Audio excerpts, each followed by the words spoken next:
For Adam Friedland, everybody. Adam Friedland, come to the stage. I am now affecting your voice. I apologize, Isaac. Adam Friedland, how are you?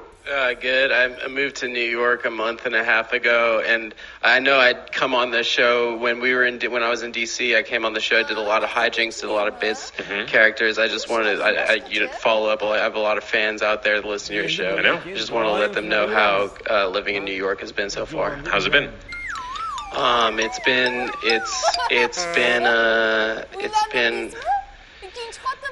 been pretty good. Good. Yeah. Good.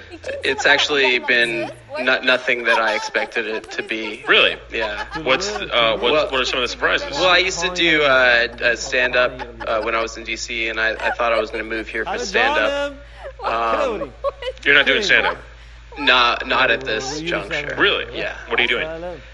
Well, when I first moved here, like my first day here, like what do you do if you're a comic? You got to hit some mics. That's true, yeah. You got to hit some mics. You go online, Absolutely. check out where the mics are, and then you go hit them. Yeah. You know?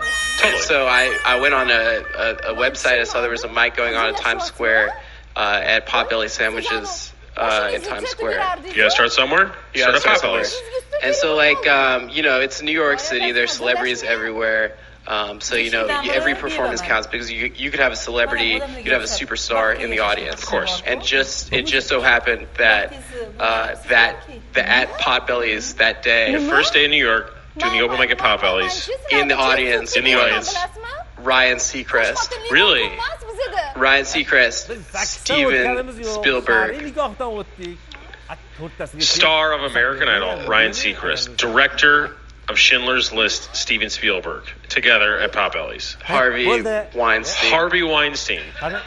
Three people that live in LA and have established roots there happen to be in the Times at the mic at Potbelly's. And finally, Mayor Bill de Blasio. Mayor de Blasio was at that They were Manhattan. all at the mic. Holy and it was like shit.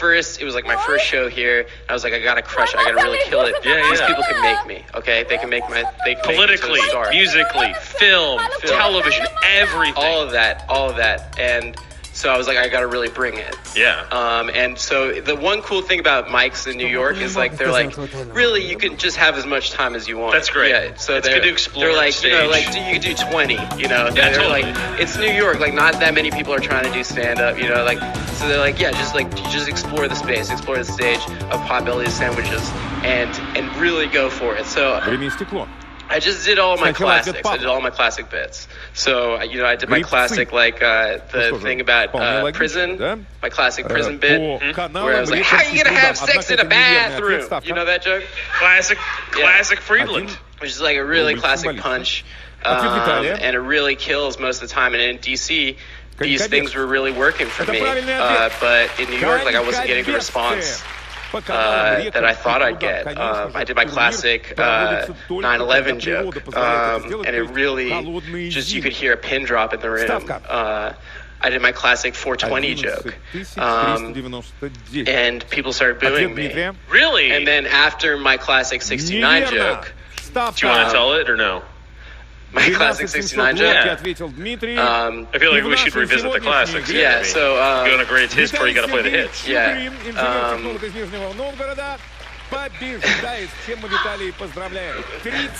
What do you call a guy sucking another guy's dick while the other guy is also sucking the other guy's dick?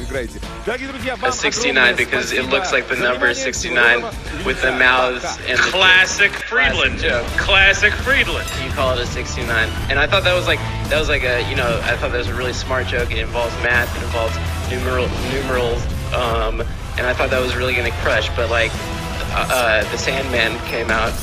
Really, the Sandman from the Apollo? From the Apollo. That's when he practices at the Potbelly's in Times Square. He pulled me off the stage, and I was just devastated. I was crying, and Spielberg was outside smoking a cig, and I was just like Steve, and my family's favorite movie is Schindler's List. As a family, we watched it every week growing up. And for the listener at home and for the people in the room, we should reveal that you are of the Jewish persuasion. Yeah, but it doesn't matter. It's just a good movie. It's a good movie. Yeah. You like it for the cinematic qualities. It's won a lot of Oscars. Anyway, so I was like, you like winners. I like winners. We like winners. I thought it was winner. Yeah. So I was like, Spielberg, like I really like that wasn't my best stuff. You know, like I really bombed tonight. In DC, I used to have maybe 20, 30 people come to my shows. That's not who I am. And he was like, what are you trying? Like, what are your goals? You think you're so special that you can move to New York and be a famous comic? He was like, how many Twitter followers do you have? And I was like, I have 31 Twitter followers. And he was like, that's not enough Twitter followers. He's like, I'm fucking Steven Spielberg, okay? I know what I'm talking about. You're not going to make it in this world. So I quit comedy. Really? Yeah, I quit comedy first night. What are you doing now? Well, so I was leaving the Potbellies, and as you know, I moved to New York with $47,000 in my bank account. Pretty good investment. Which is like pretty good money. And I saw this bar.